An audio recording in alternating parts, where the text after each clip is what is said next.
Hello everyone, welcome back to our channel Commerce अध्यापिका। So in the last class हमने AD और AS का equilibrium output वाला topic discuss किया था। In this class we'll start with SNI approach of equilibrium income और equilibrium output। Now, जब हम लास्ट क्लास में डिस्कस कर रहे थे तो हमने कहा था कि केन्स ने ये बोला था कि जब एग्रीगेट डिमांड एग्रीगेट सप्लाई के बराबर होती है तो उस केस में इक्विलिब्रियम आता है। Now when we were discussing the components of aggregate demand, हमने ये किया था कि एग्रीगेट डिमांड में सी एंड आई कंपोनेंट्स होते हैं, वेयरएज एग्रीगेट सप्लाई के कंपोनेंट्स में nothing but aggregate supply income के बराबर होती है, which is nothing but C plus S, because some part of your income is consumed whereas some part is saved.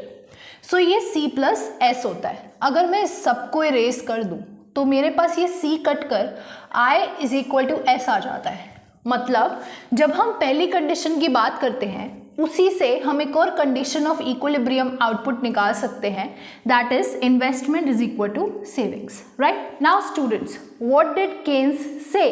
Keynes ने ये बोला था कि जब इक्विलिब्रियम लेवल ऑफ आउटपुट और equilibrium level of income will be achieved when savings is equal to investment. In the last class we discussed कि equilibrium level of output को equilibrium level of income, equilibrium level of employment और equilibrium level of GDP भी कह सकते हैं और इसका connection भी सीखा था, right? So according to Keynes, दूसरी condition of equilibrium is when savings is equal to investment. Now also we learnt कि दो तरीके के investments और savings होते हैं, one is ex ante and next is ex post. So जब भी हम equilibrium level of output की बात करेंगे we'll always deal with ex ante, क्योंकि ante का मतलब होता है planned. Whenever we talk about this chapter हम planned savings और planned investment की ही बात करेंगे, ठीक है, because we are not dealing with the actual investments and actual savings.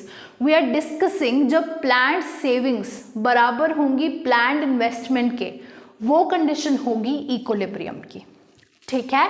Now अगर हम इस सीरीज को कंटिन्यू करते आ रहे हैं तो हमने ये टेबल सीखी है, whenever income is at zero, जब भी इनकम जीरो लेवल पर होती है कुछ ना कुछ कंजम्पशन ज़रूर होती है जिसको हम ऑटोनोमस कंजम्पशन कहते हैं।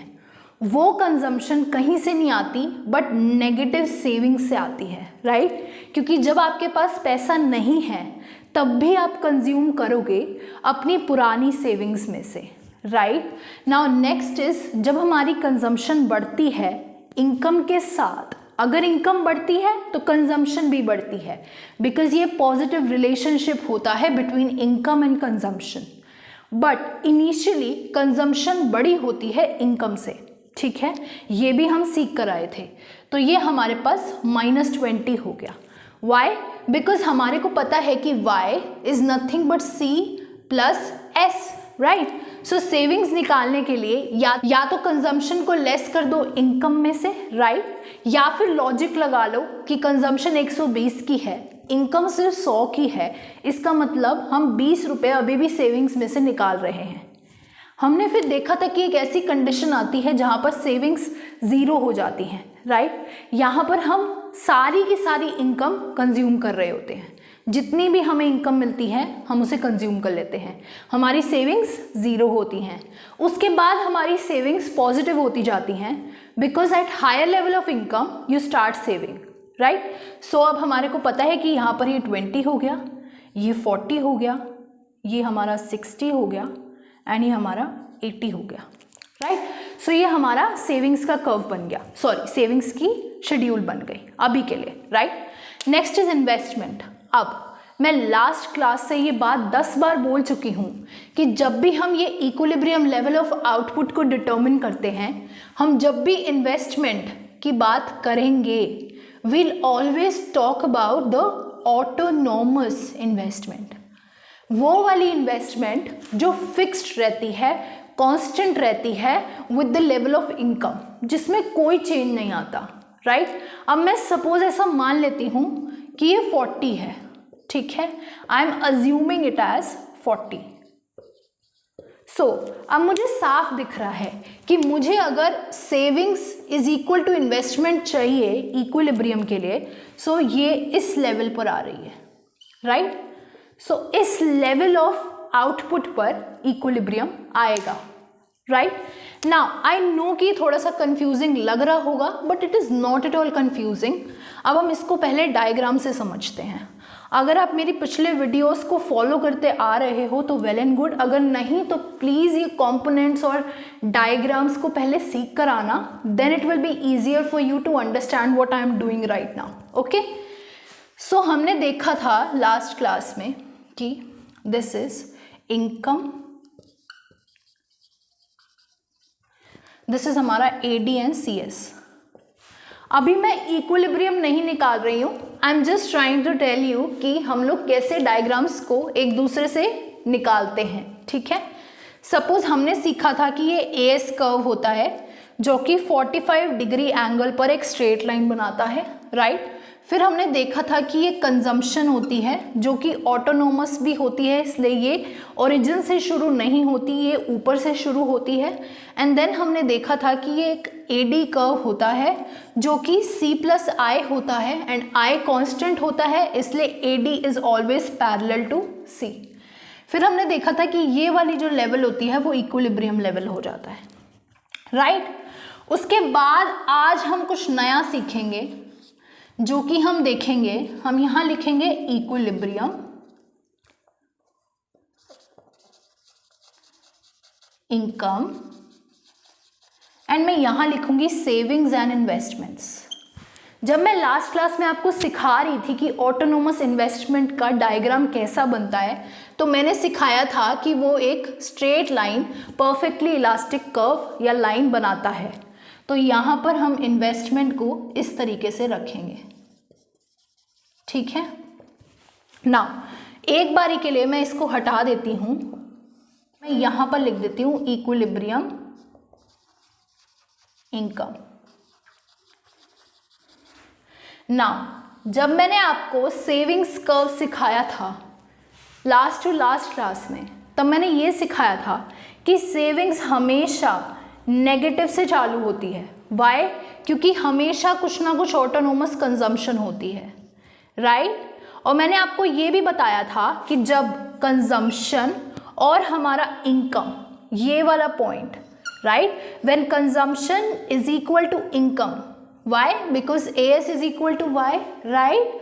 तो मैंने सिखाया था कि कंजम्पशन और इनकम जब इक्वल होती हैं तो हम उसका डायग्राम बनाने के लिए उसको स्ट्रेट लाइन को नीचे लाएंगे और यहाँ पर सेविंग्स को ज़ीरो कर देंगे, राइट।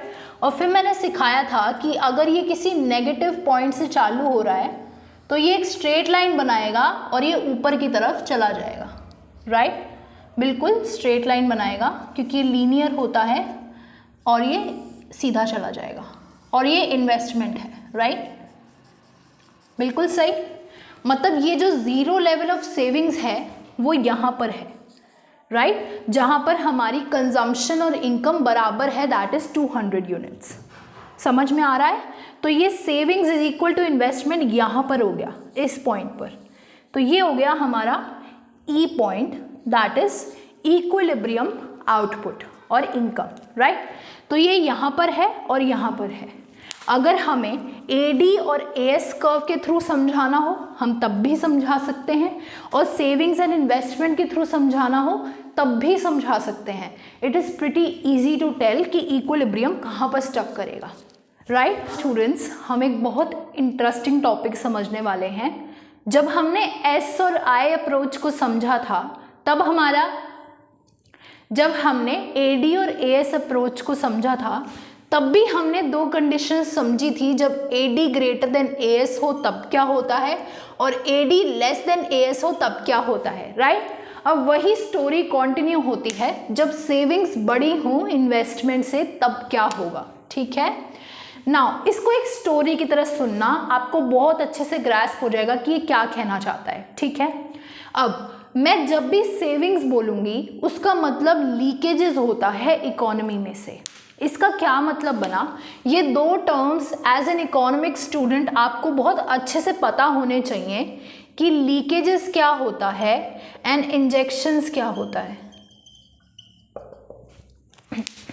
नाउ लीकेजेस का मतलब होता है, मतलब इसका मतलब कुछ इस तरीके से समझना, अगर पाइप है और उसमें लीकेज है मतलब उसमें से वाटर फ्लो कर जाएगा, राइट।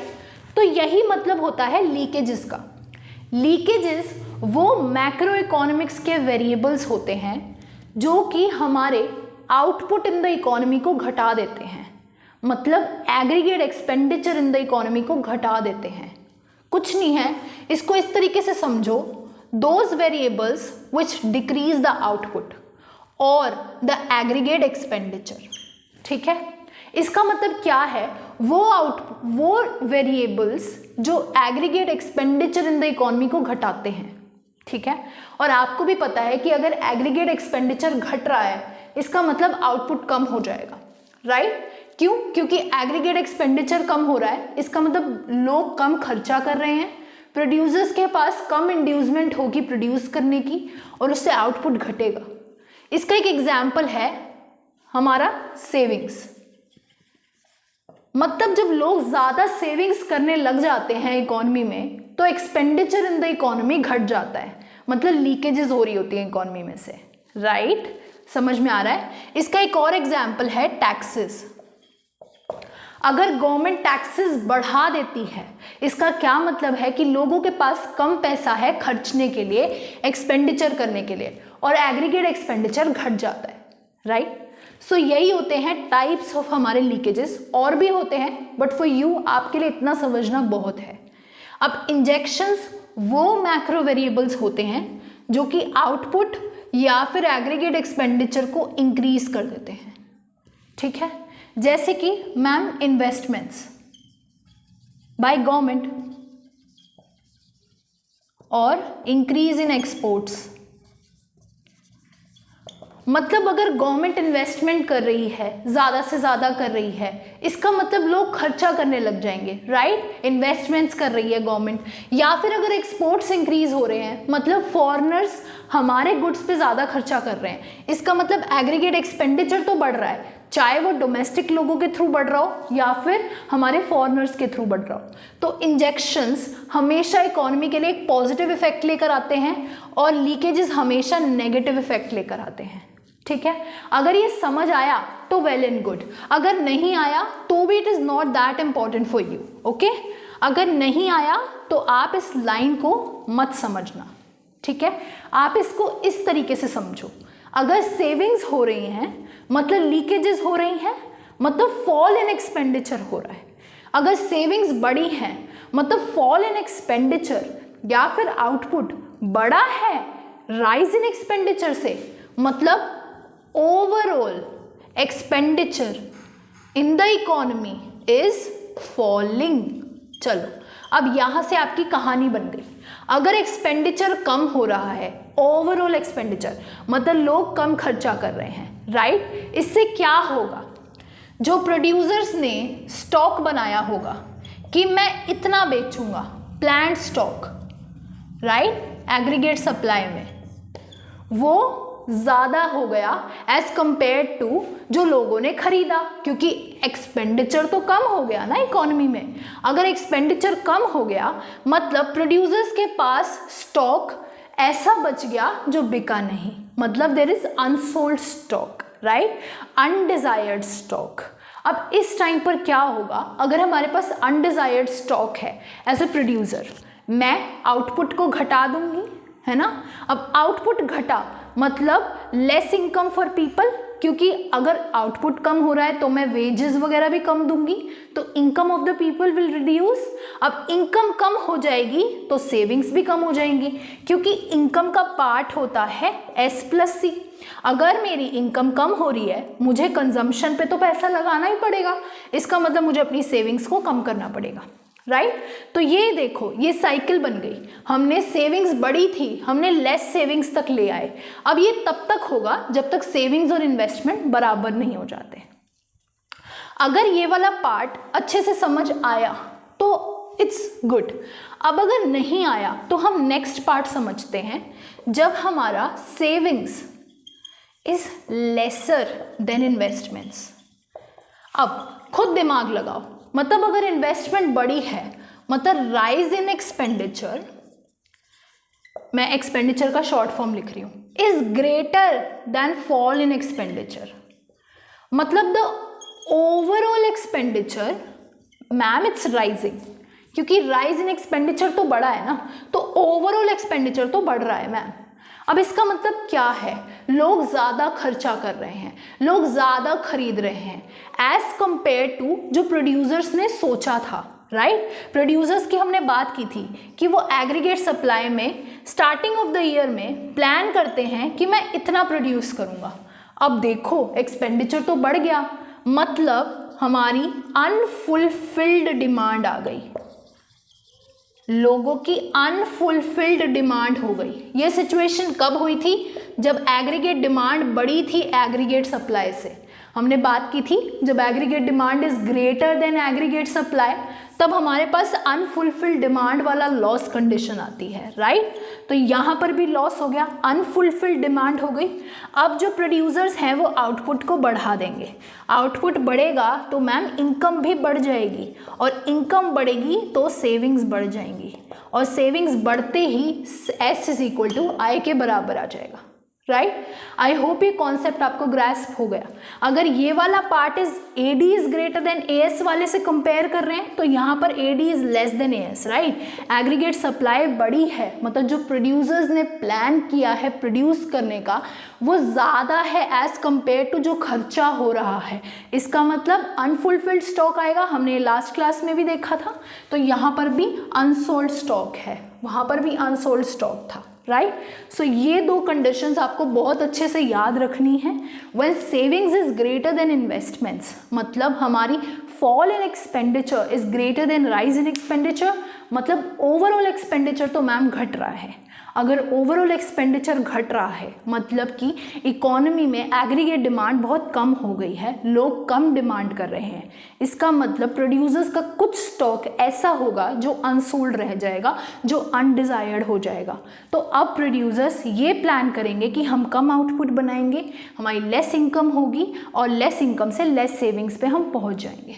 वैसे ही ये savings is greater then investment वाला केस भी आपको समझ में आ जाना चाहिए।